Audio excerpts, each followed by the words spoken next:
Hello friends, आप सभी लोगों का स्वागत है आपके अपने channel IAS study with Aryan पर। और मैं हूं आपका दोस्त आर्यन।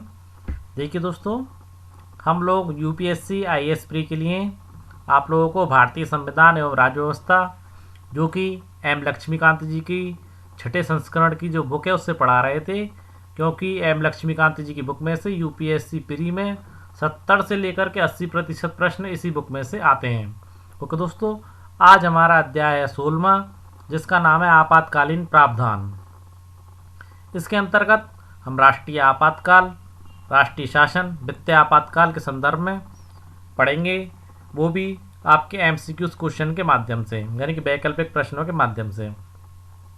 तो दोस्तों, यहाँ पर अपने चैनल पर हम आप लोगों को यूपीएससी आईएएस प्री और मेन से संबंधित पूरी पढ़ाई करवाएंगे, वो भी हिंदी माध्यम से। क्योंकि हिंदी माध्यम के छात्रों को यूपीएससी की तैयारी करने के लिए कंटेंट अवेलेबल नहीं हो पाता है और वो अपनी तैयारी अच्छे तरीके से नहीं कर पाते हैं।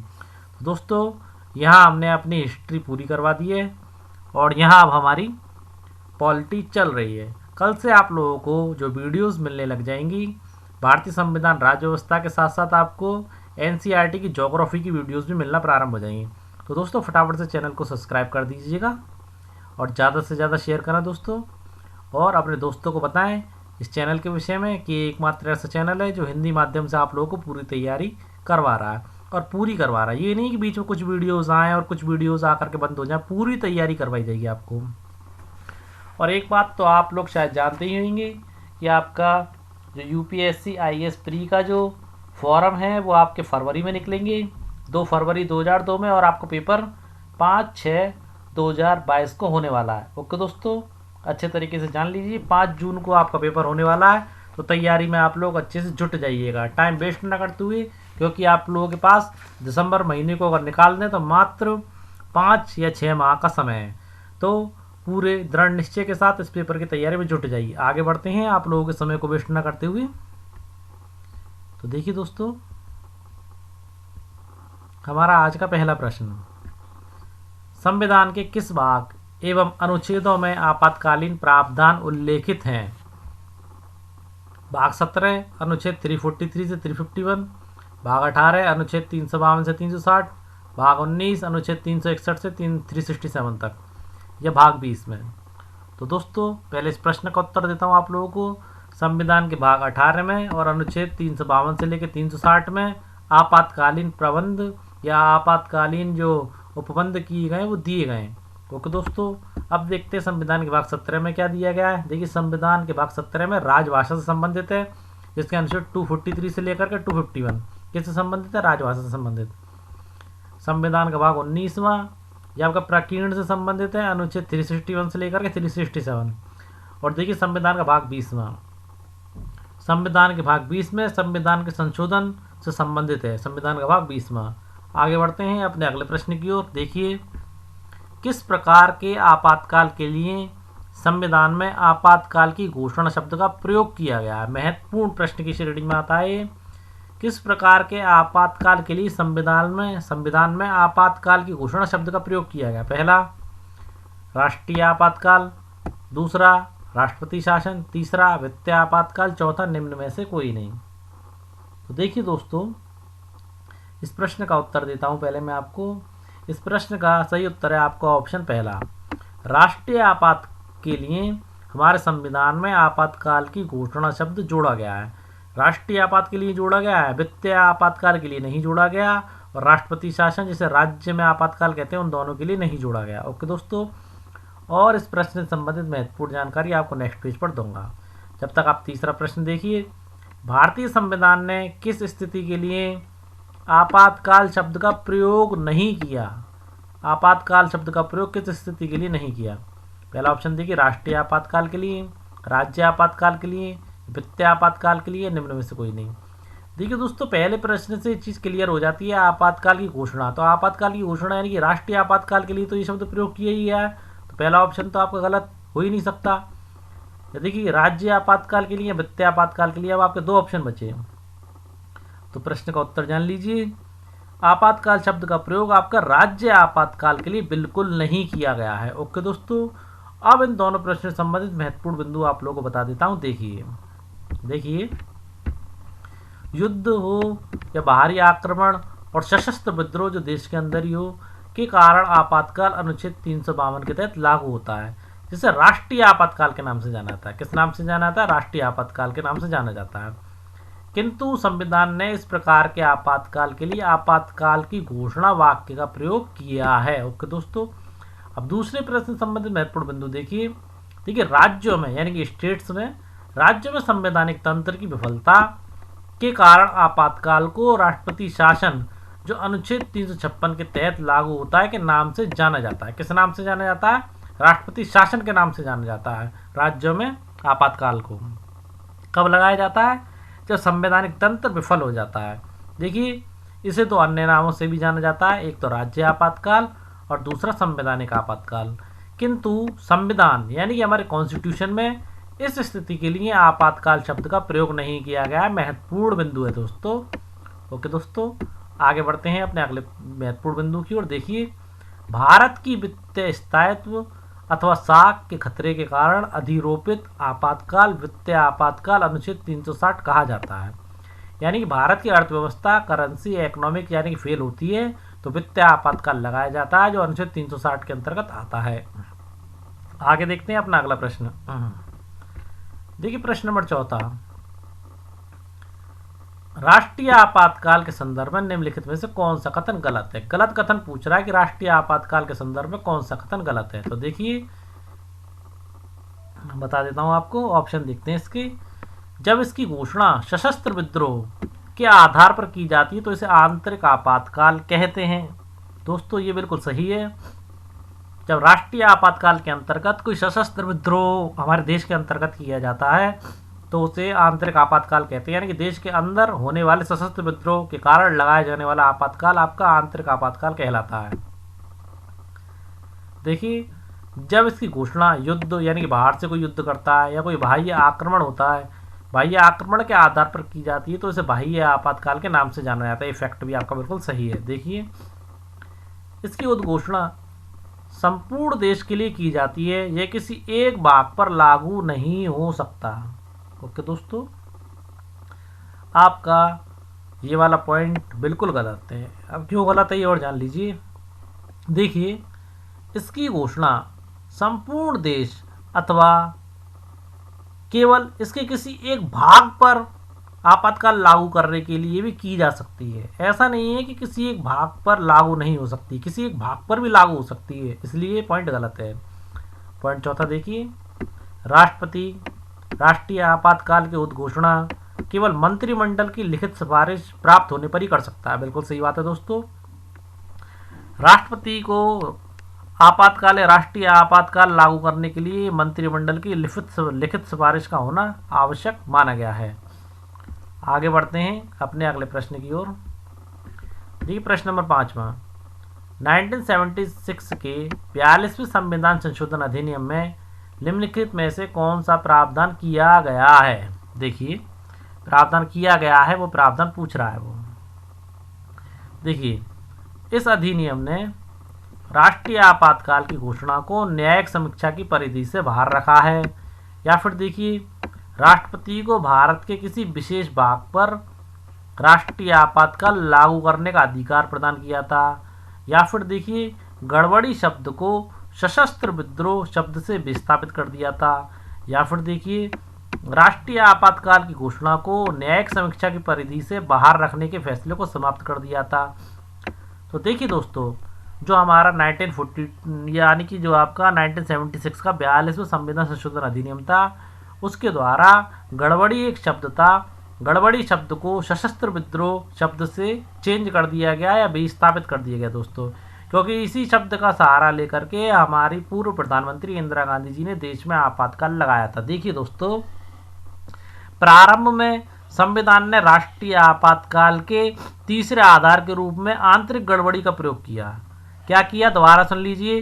प्रारंभ में संविधान ने राष्ट्रीय आपातकाल के तीसरे आधार के रूप में आंतरिक गड़बड़ी शब्द का प्रयोग किया था। देखिए, इसका प्रयोग करते हुए 1975 में इंदिरा गांधी के नेतृत्व वाली कांग्रेस सरकार ने आपका आपातकाल लगा दिया था। ओके दोस्तों, यानी कि यहाँ पर ये वाला प्रावधान किया गया था। कौन सा प्रावधान किया गया था? गड़बड़ी शब्द को सशस्त्र विद्रोह से विस्थापित कर दिया गया था। अब देखिए इसके अंतर्गत आपका पहला पॉइंट देखिए, यहीं में कुछ चीज़ें आप लोगों की क्लियर कर देता हूँ। इस अधिनियम ने राष्ट्रीय आपातकाल की घोषणा की न्यायिक समीक्षा की परिधि से बाहर रखा।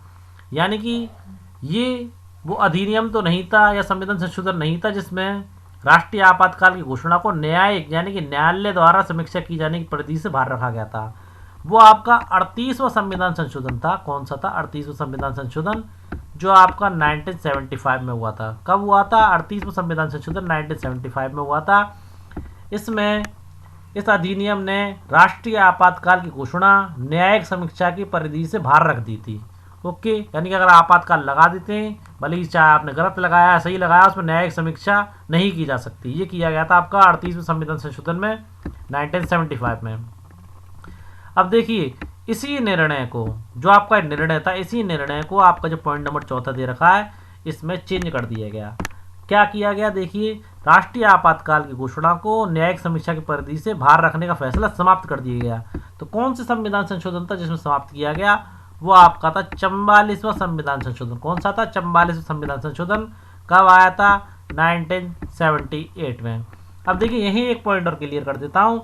इसके अतिरिक्त एक मामला और था, मिनर्वा मिल्स मामला, जो 1980 में उच्चतम न्यायालय ने कहा था कि राष्ट्रीय आपातकाल की उद्घोषणा को अथवा इस आधार पर की घोषणा को या पूरी तरह बाह्य प्रभाव और असंबद्ध तथ्य या विवेक शून्य या हठधर्मिता के आधार पर की गई हो तो अदालत में चुनौती दी जा सकती है। कहने का तात्पर्य ये है कि अगर गलत तरीके से आपातकाल लगाया गया है तो मिनर्वा मिल्स मामले में कोर्ट ने यह प्रावधान किया कि अदालत में उसे चुनौती दी जा सकती है। ओके दोस्तों, उम्मीद है आप लोगों को समझ में आ गया होगा यहाँ पर।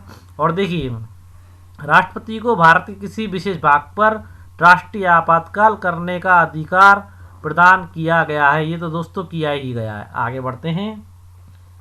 देखिए दोस्तों, ये एक चीज़ और बता देता हूँ, ये किस संविधान संशोधन द्वारा दिया गया था ये भी जान लीजिए आप। 42वें संविधान संशोधन द्वारा किया गया था। कब हुआ था? 1976 में। देखिए, भारत के राष्ट्रपति को भारत के किसी विशेष भाग पर राष्ट्रीय आपातकाल लागू करने का अधिकार 42वें संविधान संशोधन में दिया गया था 1976 में, जो लागू हुआ था। ओके दोस्तों, आगे बढ़ते हैं अपने महत्वपूर्ण प्रश्नों की ओर। देखिए, आपातकाल को लेकर संसदीय अनुमोदन तथा समयावधि के संदर्भ में निम्नलिखित कथनों पर विचार कीजिए। देखिए, प्रारंभ में संसद द्वारा अनुमोदन के लिए दी गई समय सीमा 2 माह थी। कितने माह थी? 2 माह थी। यानी कि प्रारंभ में संसद द्वारा अनुमोदन के लिए समय सीमा दी गई थी वो 2 माह थी, किंतु 1978 के 44वें संविधान संशोधन अधिनियम द्वारा इसे हटा दिया गया। तो देखिए दोस्तों, यहाँ पर ये बात आपकी बिल्कुल सही है, समय सीमा 2 माह दी गई थी, परंतु 1978 के 44वें संविधान संशोधन द्वारा इसे हटा दिया गया था। अब देखिए अगला बिंदु, यदि आपातकाल की उद्घोषणा ऐसे समय होती है जब लोकसभा का विघटन हुआ हो या लोकसभा विघटन 1 माह के समय में बिना उद्घोषणा के अनुमोदन के हो गया हो, तब उद्घोषणा लोकसभा के पुनर्गठन के बाद पहली बैठक से 30 दिनों तक जारी रहेगी। कितने दिनों तक जारी रहेगी दोस्तों? पहली बैठक से 30 दिनों तक जारी रहेगी। और देखिए यहाँ पर मैं आप लोगों को बता देता हूँ, यहाँ पर आपका पॉइंट नंबर 2 ही गलत है। अभी क्यों गलत है इसके विषय में जानकारी और दे देता हूँ। देखिए,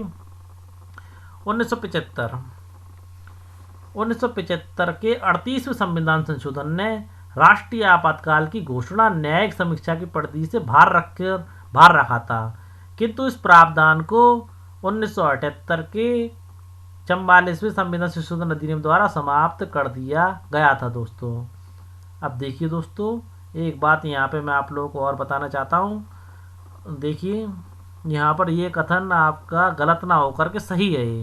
ये मिस्टेक से मैंने इसे गलत कर दिया, जबकि ये कथन आपका यहाँ पर सही है। देखिए, आपातकाल की उद्घोषणा ऐसे समय होती है जब लोकसभा का विघटन हुआ हो, तो दोस्तों पहली बैठक को 30 दिनों तक जारी रखा जा सकता है। यानी कि ये पॉइंट आपको बिल्कुल सही है। देखिए, तीसरा बिंदु, जब शर्त यह रहती है कि इस बीच राज्यसभा द्वारा उनका अनुमोदन कर दिया गया हो। देखिए दोस्तों, ऊपर जो कंडीशन दी गई है, टर्म एंड कंडीशन, कि लोकसभा के पुनर्गठन के बाद पहली बैठक से 30 दिन तक जारी रहेगी। जारी जब रहेगी दोस्तों, उसमें शर्त यह है कि राज्यसभा द्वारा उनका अनुमोदन पहले ही कर दिया गया। ऐसा नहीं है कि उनका अनुमोदन राज्यसभा बाद में करे। ओके दोस्तों, तो यहाँ देखेंगे तो उपरोक्त कथनों में से कौन सा कथन सत्य है, तो दोस्तों यहाँ पर हमारे सारे ही कथन सत्य पाए जाते हैं। अगला प्रश्न देखते हैं, प्रश्न नंबर 7वां। इस प्रश्न में हमें थोड़ा कंफ्यूजन हो गया था, 5वें प्रश्न के कुछ फैक्ट मैच कर दिए थे, परंतु यहाँ पर संशोधन को सुधारते हुए आप लोगों को बता देते हैं यहाँ पर आपके सारे ही बिंदु और सारे ही विकल्प सही हैं। आगे बढ़ते हैं अपने अगले प्रश्न की ओर। देखिए दोस्तों, आवधिक संसदीय अनुमोदन, क्या पूछ रहा प्रश्न? आवधिक संसदीय अनुमोदन के संदर्भ में निम्नलिखित कथनों पर विचार कीजिए। अब देखिए, आवधिक संसदीय अनुमोदन क्या था। देखिए, यदि संसद के दोनों सदनों में इसका अनुमोदन हो गया हो तो आपातकाल 6 माह तक जारी रहेगा। कितने माह तक जारी रहेगा? 6 माह तक जारी रहेगा। और प्रत्येक 6 माह में संसद के अनुमोदन से इसे अनंत काल तक बढ़ाया जा सकता है। आवधिक यानी कि समय सीमा है जिसके द्वारा आपातकाल को बढ़ाया जा सकता है, घटाया जा सकता है। देखिए, प्रत्येक 6 माह में संसद के अनुमोदन से इसे अनंत काल तक बढ़ाया जा सकता है। ओके दोस्तों, इसे बढ़ाया भी जा सकता था अनंत काल तक। और देखिए, आवधिक संसदीय अनुमोदन का यह प्रावधान 1978 के 42वें संविधान संशोधन अधिनियम द्वारा जोड़ा गया था। तो दोस्तों, ये बिल्कुल सही बात है कि आवधिक संसदीय अनुमोदन का प्रावधान 1978 गलत दे रखा है यहाँ पर, 1976 के 42वें संविधान संशोधन अधिनियम द्वारा जोड़ा गया था। दोस्तों, यानी कि अवधि को बढ़ाने का, यानी कि संसद के दोनों सदनों में इसका अनुमोदन हो गया हो तो इस आपातकाल की जो अवधि है वो 6 महीने तक जारी रहेगा, परंतु प्रत्येक 6 महीने में संसद के अनुमोदन से अनंत काल तक, यानी हर 6 महीने बाद अगर संसद चाहे तो उसके अनुमोदन से अनंत काल तक बढ़ा सकती है। दोस्तों, ऊपर वर्णित तीनों विकल्प सही हैं, यहाँ पर तीनों विकल्प आपके सही हैं दोस्तों। और देखिए दोस्तों, आगे बढ़ते हैं अपने अगले प्रश्न की ओर। प्रश्न नंबर 8वां, आपातकाल की उद्घोषणा। आपातकाल की उद्घोषणा एवं इसके जारी रहने के प्रस्ताव के संदर्भ में निम्नलिखित कथनों पर विचार कीजिए। देखिए, आपातकाल की उद्घोषणा एवं इसके जारी रहने का प्रत्येक प्रस्ताव संसद के दोनों सदनों द्वारा विशेष बहुमत से पारित होना चाहिए। बिल्कुल सही बात है दोस्तों, आपातकाल की उद्घोषणा भी तभी की जा सकती है और इसके जो कब तक जारी रहेगा ये बात इसी बात पर डिपेंड करती है कि संसद के दोनों सदनों द्वारा उसे विशेष बहुमत से पारित होना चाहिए। देखिए, यानी उस सदन के कुल सदस्यों का बहुमत, बिल्कुल सही बात है दोस्तों, उस सदन में जितने भी सदस्य मौजूद हैं उनके कुल सदस्यों का बहुमत होना चाहिए। उस सदन में जितने लोग उपस्थित हैं तथा मतदान करने वाले सदस्यों को 2/3 बहुमत भी होना आवश्यक है दोस्तों। ये फैक्ट की बात है जो कि सही है। आगे देखते हैं, विशेष बहुमत का प्रावधान 1978 के 42वें संविधान संशोधन द्वारा किया गया। बिल्कुल सही बात है दोस्तों, इससे पूर्व ऐसा प्रस्ताव संसद के साधारण बहुमत द्वारा पारित नहीं हो सकता था। देखिए दोस्तों, आपका 5वां पॉइंट गलत है। क्यों गलत है ये और आप लोगों को बता देता हूँ। इससे पूर्व ऐसा प्रस्ताव संसद के साधारण बहुमत से पारित हो सकता था। ऐसा नहीं है कि आपके जो 44वें संविधान संशोधन अधिनियम 1978 में किया गया उससे पहले ये संशोधन अधिनियम नहीं किया गया था तो ऐसा प्रस्ताव पास ही नहीं हो सकता था। ऐसा प्रस्ताव साधारण बहुमत से ही पास हो सकता था पहले। ओके दोस्तों, आगे बढ़ते हैं अपने अगले प्रश्न की ओर। देखिए, प्रश्न नंबर 9, आपातकाल के समय केंद्र और राज्य संबंधों पर कौन सा परिवर्तन नहीं होता है? कौन सा परिवर्तन नहीं होता है ये पूछ रहा प्रश्न आपका। कार्यपालक, विधायी, वित्तीय और राजनीतिक। तो आप लोगों को बता देता हूँ, आपातकाल के समय केंद्र राज्य संबंधों पर कार्यपालक संबंध भी होता है, विधायी संबंध भी होता है, परिवर्तन होते हैं। दोनों के राज्य केंद्र संबंधों में परिवर्तन होते हैं, कार्यपालक स्तर पर भी होते हैं, विधायी स्तर पर भी होते हैं और वित्तीय स्तर पर भी होते हैं। नहीं होते तो राजनीतिक स्तर पर नहीं होते। अब देखिए, कार्यपालक में देखिए क्या होता है। कार्यपालक में आप लोगों को बता देता हूँ, राष्ट्रीय आपातकाल के समय केंद्र की कार्यपालक की जो शक्तियों का जो विस्तार होता है, राज्य को उसकी कार्यपालक शक्तियों के प्रयोग के तरीकों के संबंध में निर्देश देने तक हो जाता है। यानी कि मात्र ये निर्देश देने के कार्यवर कर सकते हैं। और देखिए, राज्य सरकारें केंद्र के पूर्ण नियंत्रण में हो जाती हैं और ये बात अलग है कि उन्हें निलंबित नहीं किया जा सकता है। अब देखिए, विधायी में क्या प्रावधान है। देखिए, विधायी शक्तियों को निलंबित नहीं किया जाता, यह संसद की असीमित शक्ति का प्रभाव है दोस्तों। ओके दोस्तों, इन्हें निलंबित नहीं किया जा सकता। और देखिए, संसद द्वारा आपातकाल में राज्य के विषयों पर बनाए गए कानून आपातकाल की समाप्ति के 6 माह बाद तक प्रभावी रहते हैं। कब तक प्रभावी रहते हैं? यानी कि अगर आपातकाल खत्म भी हो गया तो जो पहले जो कानून बनाए गए थे वो 6 माह बाद तक भी प्रभावी रहेंगे। ओके दोस्तों, अब देखिए वित्तीय संबंधों पर किस प्रकार प्रभाव पड़ता है वो भी मैं आप लोगों को बता देता हूँ। देखिए, करों का जो संवैधानिक वितरण होता है उसको संशोधित कर सकते हैं, केंद्र और राज्य को उसको मानना पड़ता है। दोस्तों समझ पा रहे होंगे आप, इसका तात्पर्य यह है कि राष्ट्रपति केंद्र से राज्य को दिए जाने वाले धन यानी कि वित्त को कम अथवा समाप्त कर सकता है। ऐसे संशोधन उस वित्त वर्ष की समाप्ति तक जारी रह सकते हैं दोस्तों। जिसमें आपातकाल समाप्त होता है, राष्ट्रपति के ऐसे प्रत्येक आदेश को संसद के दोनों सदनों के सभापटलों पर रखा जाना भी आवश्यक होता है। उम्मीद है आप लोग समझ गए होंगे। प्रश्न नंबर 10वां देखते हैं, मूल अधिकारों पर आपातकाल के प्रभाव का वर्णन कौन से अनुच्छेद करता है। महत्वपूर्ण प्रश्न है, मूल अधिकारों पर आपातकाल के प्रभाव, मूल अधिकारों पर आपातकाल के प्रभावों का वर्णन कौन सा अनुच्छेद करता है। देखिए, अनुच्छेद 356 या 357, अनुच्छेद 358 और 359, अनुच्छेद 360 और 361, या फिर आपका अनुच्छेद 362 और 360।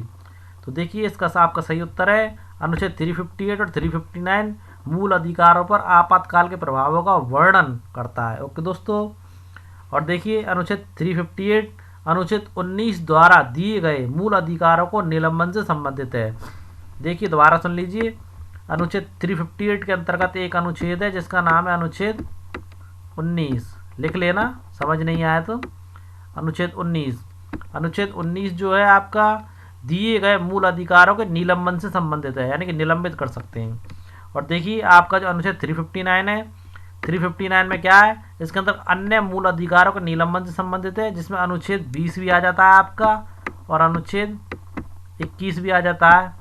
अनुच्छेद 20-21 द्वारा प्रदत्त अधिकारों को छोड़कर, यानी कि अनुच्छेद 20 और 21 में जो प्रावधान दिए गए हैं उन्हें आपका जो मूल अधिकार है वो देखिए दोबारा समझ लीजिए। अनुच्छेद 359 मूल अधिकारों के निलंबन से संबंधित है, परंतु इसके अंतर्गत जो अनुच्छेद 20 और दिए गए उन्हें छोड़ करके उनके अंदर जो प्रावधान है उनका निलंबन नहीं कर सकता आपका अनुच्छेद 359। ओके, उम्मीदें समझ गए होंगे। आगे बढ़ते हैं अगले प्रश्न की ओर। देखिए प्रश्न नंबर 11वां, अनुच्छेद 358 के संदर्भ में कौन सा कथन गलत है।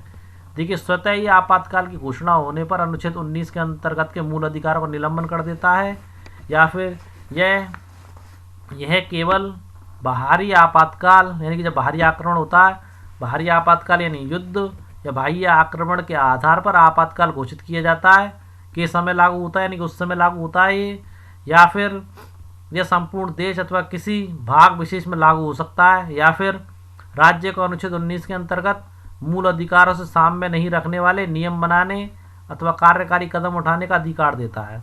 तो देखिए दोस्तों, अनुच्छेद 358 के संदर्भ में गलत पूछ रहा है, तो यहाँ पर आपका एक ही कथन गलत है, बाकी सारे सही है, वो है आपका तीसरा गलत है। और आपका 358 आपातकाल की घोषणा होने पर अनुच्छेद 319 के अंतर्गत मूल अधिकारों का निलंबन भी कर देता है दोस्तों, और उस समय लागू भी होता है दोस्तों।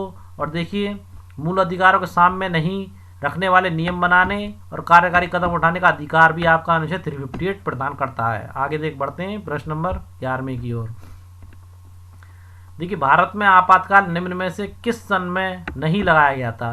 देखिए, भारत में आपातकाल 3 बार लग चुका है, तीनों सनें यहाँ पर दे रखी है, परंतु एक बार ऐसा हुआ था जब आपातकाल नहीं लगाया गया था। वो सन पूछ रहा है 1962, 1971, 1975 या 1965।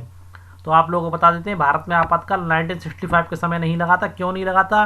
पाकिस्तान के विरुद्ध हुए युद्ध में नया आपातकाल जारी करने की आवश्यकता महसूस नहीं हुई थी दोस्तों।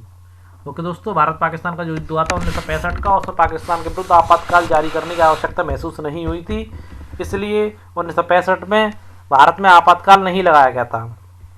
प्रश्न नंबर 13वां देखिए, प्रथम आपातकाल के संदर्भ में निम्नलिखित में से कौन सा कथन सही है। देखिए, प्रथम आपातकाल के संदर्भ में कौन सा कथन सही है। देखिए, 1975 में घोषित आंतरिक आपातकाल सबसे ज़्यादा विवादास्पद हुआ था। देखिए, एक चीज़ बता देता हूँ, 1975 आप समझ पा रहे होंगे, 1975 में जो हमारी भारतीय प्रधानमंत्री इंदिरा गांधी द्वारा आंतरिक आपातकाल लगाया गया था, जो सबसे ज़्यादा विवादास्पद रहा था, यानी विवादों में घिरा रहा था। तो दोस्तों, ये तो पहला आपका हो ही नहीं सकता, जबकि प्रश्न आपका पहले आपातकाल के संदर्भ में पूछ रहा है। तो देखिए, 1971 में राष्ट्रीय आपातकाल दिसंबर 1971 में पाकिस्तान आक्रमण के फलस्वरूप जारी किया गया था। तो दोस्तों 1971 का जो भारत पाकिस्तान युद्ध हुआ था, ये जब लगाया गया था आपका, तो ये भी पहला नहीं हो सकता आपका। क्यों नहीं हो सकता दोस्तों? क्योंकि 1975 में था, ये 1971 में था। और देखिए 1962 में नेफा नॉर्थ ईस्ट फ्रंटियर एजेंसी में चीनी आक्रमण के कारण राष्ट्रीय आपातकाल लागू किया गया था।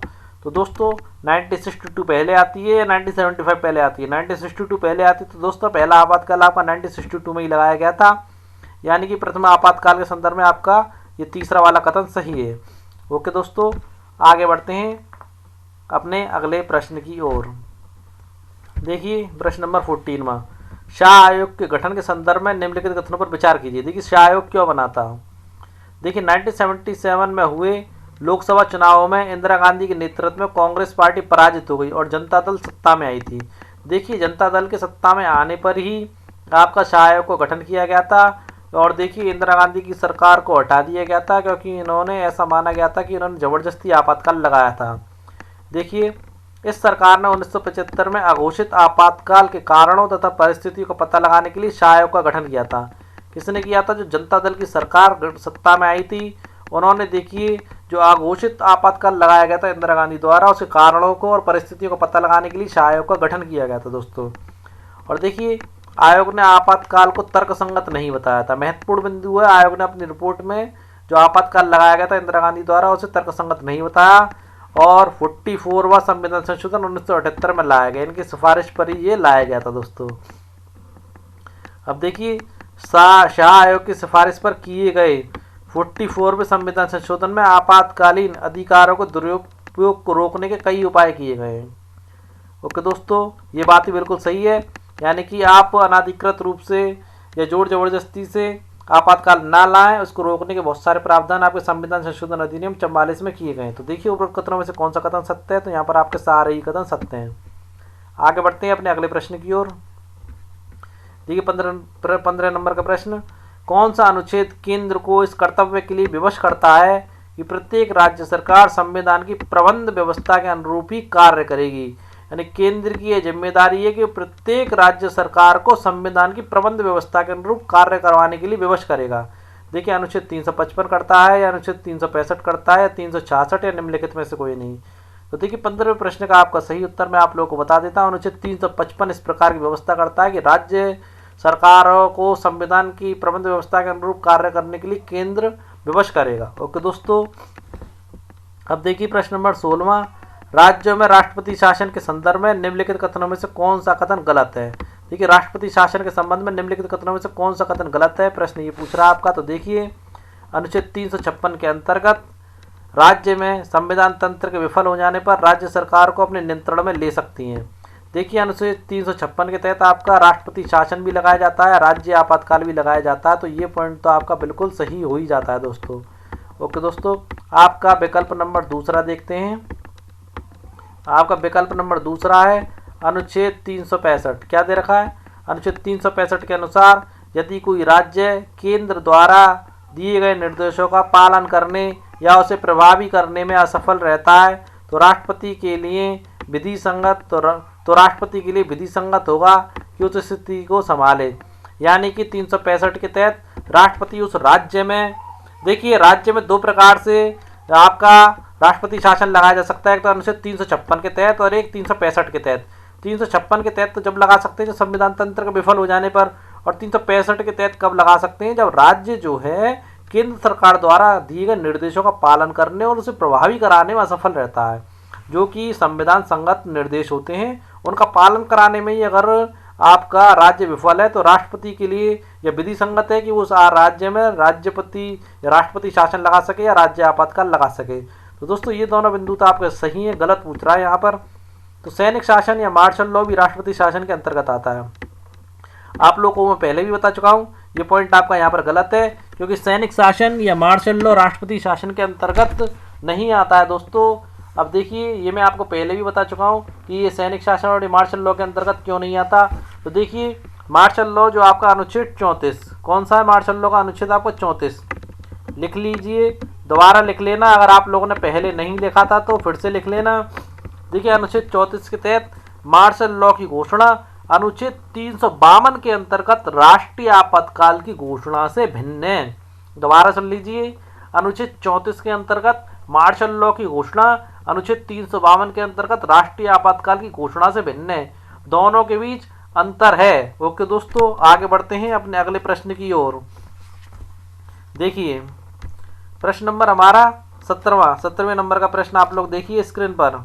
देखिए, किस संविधान संशोधन द्वारा राष्ट्रपति को 1 वर्ष के बाद भी देखिए किस संविधान संशोधन द्वारा राष्ट्रपति शासन को 1 वर्ष बाद भी जारी रखने की शक्ति पर प्रतिबंध लगाया गया है। यानी कि ऐसा कौन सा संविधान संशोधन है जिस पर जो यह प्रतिबंध लगाता है कि आपका राष्ट्रपति शासन है वो 1 वर्ष से ज़्यादा नहीं रह सकता, 1 वर्ष बाद उसे हटा दिया जाए। तो देखिए आपका ऑप्शन पहला देखते हैं, 7वां संविधान संशोधन अधिनियम लगाता है ऐसा प्रतिबंध, या आपका 42वां संविधान संशोधन लगाता है, या आपका 44वां संविधान संशोधन लगाता है, 100वां संविधान संशोधन लगाता है। तो देखिए दोस्तों, यहाँ पर जो प्रतिबंध लगाता है वो लगाता है आपका 44वां संविधान संशोधन अधिनियम। देखिए 44वें संविधान संशोधन अधिनियम जो कि 1978 में हुआ था, में संसद द्वारा, महत्वपूर्ण बिंदु दोस्तों, संसद द्वारा राष्ट्रपति शासन को 1 वर्ष बाद भी जारी रखने की शक्ति पर प्रतिबंध लगाने के लिए एक प्रावधान जोड़ा गया है इसमें। ओके दोस्तों, किसके द्वारा जोड़ा गया है? संसद द्वारा जोड़ा गया है। ओके दोस्तों, आगे बढ़ते हैं, अपना अगला प्रश्न देखते हैं जो इसी से संबंधित है। देखिए राज्यों में, पिछले प्रश्न से संबंधित प्रश्न है दोस्तों ये, राज्यों में राष्ट्रपति शासन को 6 माह के लिए निम्न में से किन परिस्थितियों में नहीं बढ़ाया जा सकता? वहां देखा था कि 1 साल से ज्यादा बढ़ाने के लिए प्रावधान किया गया था आपके 44वें संविधान संशोधन अधिनियम द्वारा। तो ये प्रश्न पूछ रहा है कि राज्यों में राष्ट्रपति शासन को 6 माह के लिए निम्न में से किन परिस्थितियों में नहीं बढ़ाया जा सकता? देखिए, यदि पूरे भारत में अथवा पूरे राज्य या उसके किसी भाग में राष्ट्रीय आपात की घोषणा की गई हो, या फिर दोस्तों चुनाव आयोग यह प्रमाणित करे कि संबंधित राज्य में विधानसभा के चुनाव के लिए कठिनाइयां उपस्थित हैं, या राज्य के मुख्यमंत्री प्रधानमंत्री का विरोध करें तो, या निम्न में से कोई नहीं। तो दोस्तों 6 माह के लिए किन परिस्थितियों में नहीं बढ़ाया जा सकता? तो देखिए दोस्तों, जो परिस्थिति आपको तीसरी दी गई है इस परिस्थिति में नहीं बढ़ाया जा सकता, और इन दोनों परिस्थितियों में बढ़ाया जा सकता है, इसमें भी बढ़ाया जा सकता है, इसमें बढ़ाया जा सकता है। देखिए, यदि पूरे भारत अथवा पूरे राज्य या उसके किसी भाग में राष्ट्रपति शासन की घोषणा की गई हो तो इसे बढ़ाया जा सकता है दोस्तों। ओके दोस्तों, और देखिए चुनाव आयोग ये प्रमाणित करे कि संबंधित राज्य में विधानसभा के चुनाव के लिए कठिनाई उपस्थित है तो भी। ओके दोस्तों, आगे बढ़ते हैं अपने अगले प्रश्न की ओर। देखिए, राज्य में राष्ट्रपति शासन लागू हो तो राष्ट्रपति को निम्नलिखित में से कौन सी असाधारण शक्ति प्राप्त नहीं होती है पूछ रहा है। यानी कि बहुत सारी ऐसी शक्तियां हैं जो राष्ट्रपति को प्राप्त होती है, परंतु कुछ ऐसी शक्तियां हैं जो राष्ट्रपति को प्राप्त नहीं होती है। देखिए, वह राज्य सरकार के कार्य अपने हाथ में ले लेता है और उसे राज्यपाल तथा अन्य कार्यकारी अधिकारियों की शक्ति प्राप्त हो जाती है। तो दोस्तों ये बात तो बिल्कुल सही है, जब भी राष्ट्रपति शासन लागू होता है तो राष्ट्रपति विभिन्न राज्यपालों के और कार्यकारी अधिकारियों के जो कार्य होते हैं अपने हाथ में ले लेता है, और हाथ में लेने के साथ ही उससे वो शक्ति भी प्राप्त हो जाती है। और देखिए, राष्ट्रपति ये घोषणा कर सकता है कि संसद राज्य विधायिका की शक्तियों का प्रयोग करेगी, बिल्कुल घोषणा कर सकता है, राष्ट्रपति को यह अधिकार होता है दोस्तों। देखिए, राष्ट्रपति वे सभी आवश्यक कदम भी उठा सकता है जिसमें राज्य के किसी भी निकाय या प्राधिकरण से संबंधित संवैधानिक प्रावधानों का निलंबन करना शामिल है। यानी कि निलंबन भी हमारा राष्ट्रपति कर सकता है। और देखिए, एक राज्य पर अगर राष्ट्रपति शासन लागू हो तो वह दूसरे राज्य पर भी अपने आप प्रभावी हो जाएगा। आपका ये पॉइंट गलत है कि अगर किसी एक राज्य पर राष्ट्रपति शासन लागू हो तो दूसरे पर ऑटोमेटिकली हो जाएगा। ऑटोमेटिकली नहीं होता, उस पर लगाना पड़ता है दोस्तों। ओके, आगे बढ़ते हैं अगले प्रश्न की ओर। देखिए, नीचे वर्णित कथनों में से कौन सा कथन सही नहीं है? महत्वपूर्ण प्रश्न है आपका, नीचे वर्णित कथनों में से कौन सा कथन सही नहीं है? तो देखिए, अनुच्छेद 360 राष्ट्रपति को वित्तीय आपात की घोषणा करने की शक्ति प्रदान करता है, ये बात बिल्कुल सही है, जो पहले हम आप लोगों को काफी बार बता चुके हैं। यदि वह संतुष्ट हो कि ऐसी स्थिति उत्पन्न हो गई है जिसमें भारत अथवा उसके किसी क्षेत्र की वित्तीय स्थिति या प्रत्यय खतरे में हो तो वो वित्तीय आपातकाल भी लगा सकता है दोस्तों। और देखिए, 38वें संविधान संशोधन अधिनियम 1975 में राष्ट्रपति की वित्तीय आपातकाल की घोषणा करने की संतुष्टि अंतिम और निर्णायक है, ये बात फैक्ट की है और सही है। तथा किसी भी न्यायालय में किसी भी आधार पर प्रश्न योग्य नहीं है, यानी कि उस पर प्रश्न नहीं उठाया जा सकता। देखिए 44वें संविधान संशोधन अधिनियम 1978 में इस प्रावधान को समाप्त कर यह कहा गया कि राष्ट्रपति की संतुष्टि न्यायिक समीक्षा से परे नहीं है। यानी कि दोस्तों अगर राष्ट्रपति द्वारा कुछ गलत किया गया है तो न्यायिक समीक्षा उसकी की जा सकती है। यह आपका संविधान संशोधन अधिनियम आपका 1978 में प्रावधान किया गया था। अब देखिए राष्ट्रपति द्वारा एक अनुवर्ती घोषणा द्वारा वित्तीय आपातकाल की घोषणा वापस संसदीय मंजूरी के बिना नहीं ली जा सकती। देखिए इस प्रश्न का महत्वपूर्ण बिंदु मैं आप लोगों को बता देता हूँ चौथे पॉइंट का। देखिए राष्ट्रपति द्वारा यानी कि राष्ट्रपति जी द्वारा किसी भी समय एक अनुवर्ती घोषणा द्वारा वित्तीय आपात की घोषणा वापस ली जा सकती है। क्या की जा सकती है? वापस ली जा सकती है। ऐसी घोषणा को किसी संसदीय मंजूरी की आवश्यकता भी नहीं होती है। दोबारा सुन लीजिए, आपका यही पॉइंट यहाँ पर गलत है। यानी कि राष्ट्रपति द्वारा एक अनुवर्ती घोषणा द्वारा वित्तीय आपात की घोषणा वापस ली जा सकती है। यानी कि वित्तीय आपातकाल जो राष्ट्रपति लगाता है तो वो एक अनुवर्ती घोषणा द्वारा वित्तीय आपातकाल की घोषणा को वापस ले सकता है। और देखिए ऐसी घोषणा को किसी संसदीय मंजूरी की आवश्यकता भी नहीं होती है। यानी कि आवश्यक नहीं है कि राष्ट्रपति इसकी घोषणा करने से पहले संसदीय मंजूरी ले। ओके दोस्तों, आगे बढ़ते हैं अपने अगले प्रश्न की ओर। देखिए वित्तीय आपातकाल को लागू करने के संदर्भ में निम्नलिखित कथनों पर विचार कीजिए। प्रश्न क्या कह रहा है? वित्तीय आपातकाल को लागू करने के संदर्भ में निम्नलिखित कथनों पर विचार कीजिए। देखिए एक बार यदि संसद के दोनों सदनों से इसे मंजूरी प्राप्त हो जाए तो वित्तीय आपात अनिश्चित काल के लिए तब तक प्रभावी रहेगा जब तक इसे वापस न लिया जाए। देखिए दोस्तों वित्तीय आपातकाल के संदर्भ में जो बात कही गई है बिल्कुल सही है। वित्तीय आपातकाल तब तक प्रभावी रहता है जब तक इसे वापस ना लिया जाए। ओके दोस्तों, वित्तीय आपातकाल की समय सीमा निर्धारित की गई है। इसे जारी रखने के लिए संसद की पुनः मंजूरी आवश्यक नहीं है। ये बात भी सही है दोस्तों, इसकी समय सीमा निर्धारित की गई है और इसे जारी रखने के लिए संसद की दोबारा से मंजूरी लेना आवश्यक नहीं है। यानी संसद की बिना मंजूरी के वित्तीय आपातकाल को हटाया जा सकता है। और देखिए इसकी घोषणा को मंजूरी देने वाला प्रस्ताव संसद के किसी भी सदन द्वारा सामान्य बहुमत द्वारा पारित किया जा सकता है, अर्थात संसद में उपस्थित सदस्यों की उपस्थिति व मतदान का बहुमत। ये पॉइंट भी यहाँ पर आपका बिल्कुल सही है। तो देखिए उपरोक्त कथनों में से कौन सा सत्य है? तो यहाँ पर आपके सारे ही कथन सत्य हैं। देखिए दोस्तों आपका 22वें नंबर का प्रश्न देखते हैं। ये प्रश्न एक ही आ गया है 22वें नंबर पर, डबल प्रश्न यहाँ पर टाइप कर दिया गया है। तो दोस्तों इस प्रकार हमारे आज के सारे प्रश्न कंप्लीट हुए।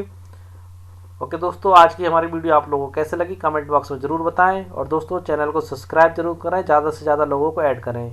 और दोस्तों कल से हम लोगों की एनसीईआरटी की ज्योग्राफी की वीडियोस आना प्रारंभ हो जाएंगी। ओके दोस्तों, अल्टरनेट में चलेंगी आपकी भारतीय संविधान और राज्य व्यवस्था की और एनसीईआरटी ज्योग्राफी की। तो कल फिर मिलते हैं दोस्तों, तब तक के लिए जय हिंद।